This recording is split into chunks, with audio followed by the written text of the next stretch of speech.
Hey guys, my name is Karis. Welcome to Food Friday. We're talking about food.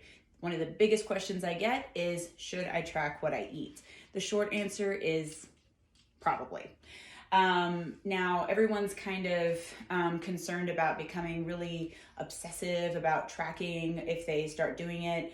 But I mean, yeah, that might happen, but also you might learn the value of food that you're putting in your face. Because a lot of people are under the impression, or at least they have this idea like, well, I don't know why I just can't lose weight. I eat really well and all this shit. I'm here to tell you, you probably don't eat very well. And until you write it down and write it specifically down, you're really not going to be able to see that. And that's really what it comes down to. So when I tell people, when people approach me about wanting to work on their diet, I say, okay, we'll keep a food journal for a week, because I want to see Monday through Sunday what is going on in your diet, because a lot of times it starts off well and it goes straight to shit. But actually, most of the time, it's just shit the whole time through. So very few people ever even follow through with this because they're able to see that and they're not ready to see it, if that makes sense. So what I'm looking for is portion. I want to see specifically the amount that you ate, and measuring cups just don't really foot the bill.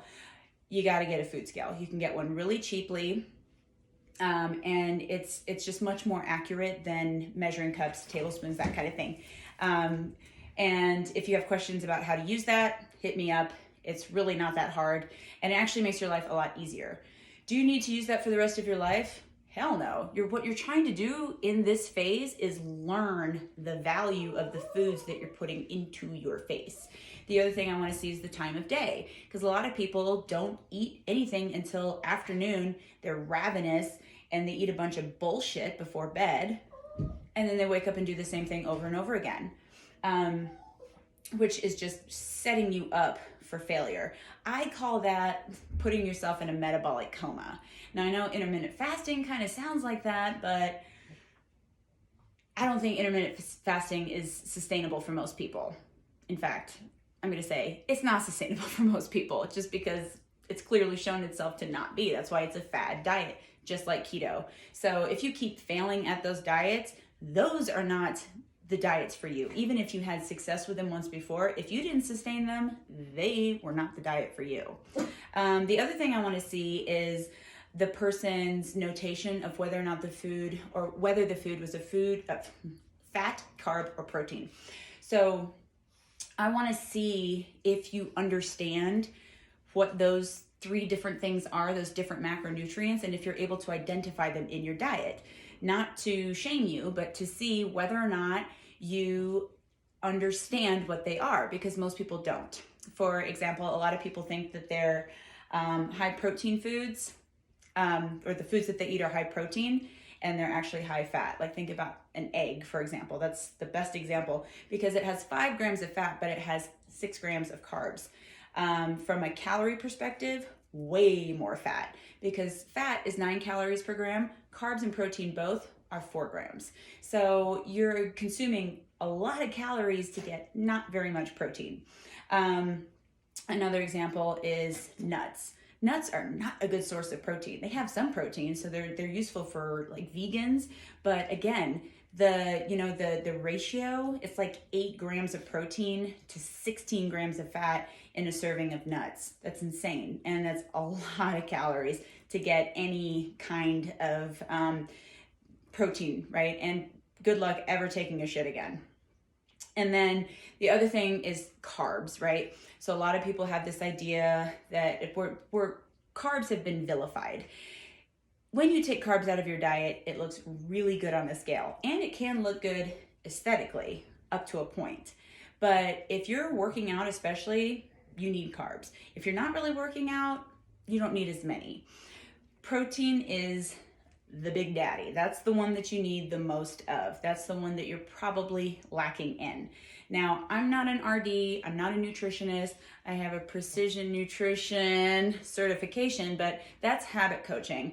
And if you want like specific macros and stuff prescribed to you, you need to go to a registered dietitian for that, because they worked in laboratories and shit for years to get the degree that they have. And so that's the other thing. If you're keeping track of macros and calories, you have to know that there's a very high rate of error. So, the numbers that you're getting on the back of a package, that's like one time they did this, and there's so much variability in it all. Do I still think it has value? Yes. But if you're thinking like, man, I'm just like counting every single calorie and nothing's happening, there's a very good chance that you're just miscalculating. So precision actually doesn't advocate for counting calories and macros. I think it still has its place. What you need to look for though, and what I'm looking for, is more like percentages. How much of your diet is actually protein? How much of your calories, I should say, comes from protein? How much come from carbs? And how much come from fat? Because if you're trying to lose fat, the first thing that goes is fat. I know, everyone's jerking off to fat right now, but there's no science backing that. Again, it's 9 calories per gram, so it's more than double the amount of calories of protein and carbs, which are also much more filling. If you think of a tablespoon of peanut butter versus like 4 ounces of chicken breast. Peanut butter's delicious. It adds to satiety. You should absolutely still have fat in your diet. Please don't take all the fat out of your diet. However, if you're like putting coconut oil in your coffee and you're fucking eating butter on everything and you're like, Jesus Christ, I'm not losing fat, I must have a slow metabolism, you need a wake-up call because you're eating way too much fat. Women need more fat than men for hormonal reasons, but still, I mean, you really don't need that much. And especially if you're just cutting fat for like a finite period of time, that one you can, lower your fat intake for, let's say 12 weeks, and then you can start gradually adding more back in. That's really important. You'll know you're eating too little fat because your cycle will be affected by that. Men can get away with a lot less fat. Men can get away with everything, you fuckers. But seriously, like their systems are just a lot simpler than ours, as we all know. That brings me to my other point. If you're the kind of person that eats out a lot, that's fine. But you have to know it's going to be a lot harder for you to lose fat. And it's also going to be way harder for you to track. So, let's say you go to some shitty restaurant like Applebee's where they have like, low calorie options, or they have the calories on there. How do you actually know that person who's cooking it, let's call him a chef, isn't putting butter on top of it to make it more delicious so that you're coming back to Applebee's for your 300 calorie chicken? Because that's exactly what's going on. And, it's, of course, we all eat out, or we should. Well, I guess we used to. And it's good. That's one of my favorite things. I fucking hate cooking. I love food and I love eating out. But you also have to know that what you're getting there, you don't really know. You have no idea. And it's always going to be way higher than you think that it is. So if that's the route that you're going and you just know that about yourself, you like to socialize, you like to go out, you like to eat most of your meals out, then usually what I recommend is going for more of like kind of seeing your plate as a pie chart, if you will. You want half to be vegetables, and I'm not talking about ranch dressed crouton fucking iceberg lettuce. I mean, like, tell the waiter broccoli, hold the butter. I know, it's gross, whatever. And then you want to choose your carb more carefully too, like a rice, and also just say hold the butter. I prefer to do a potato because you'd be able to tell much more clearly whether or not they used butter. And then some lean protein. Or don't eat out as much, and when you go out to eat, you can actually get what you enjoy. And the other part of that is alcohol. I know. But it's going to be really fucking hard for you to lose fat if you're still drinking alcohol. If you're drinking alcoholic beverages, then that should really be your treat. Like, you don't get that and the pizza. And again, I'm saying that if you want to lose fat, that is just, it's not going to happen because you have your high fat food, right? Like pizza or whatever. I know, it breaks my heart.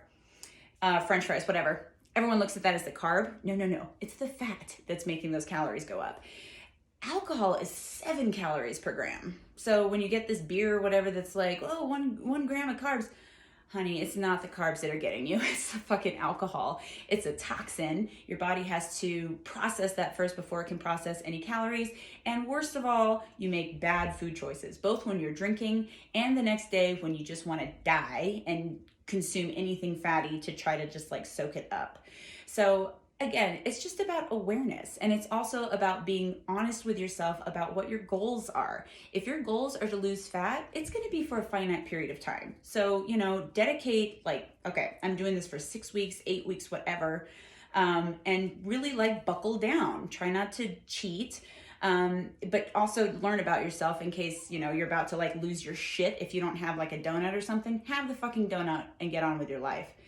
This is where the psychology comes in, because you might have me at the gym for an hour, but you're on your own for 23 other hours. What choices are you going to make? It's up to you. And like I said before, if you like to go out and eat and you don't want to track and you have no interest in drinking less, even for 6 weeks, fat loss might not be for you. And again, that's fine. You might be trying to tell yourself that you want to lose fat. So because we're all just hearing all the time, that we're a bunch of fat asses and we always need to lose fat. But maybe that's just not what you're interested in. And that's okay. Like, enjoy your life, enjoy food. Some people don't enjoy life as much when they feel uncomfortable at the weight that they're at. If you're fine with it, fucking be fine with it. And it's okay. You're still sexy and fuckable and great and all this stuff. And you're probably a lot less miserable than people who are constantly trying to diet and failing at it. If you have any questions about this, hit me up. My name is Karis. This has been Food Friday. Enjoy yourselves, but stick to your fucking goals if you have goals, and then enjoy yourself. Happy Friday.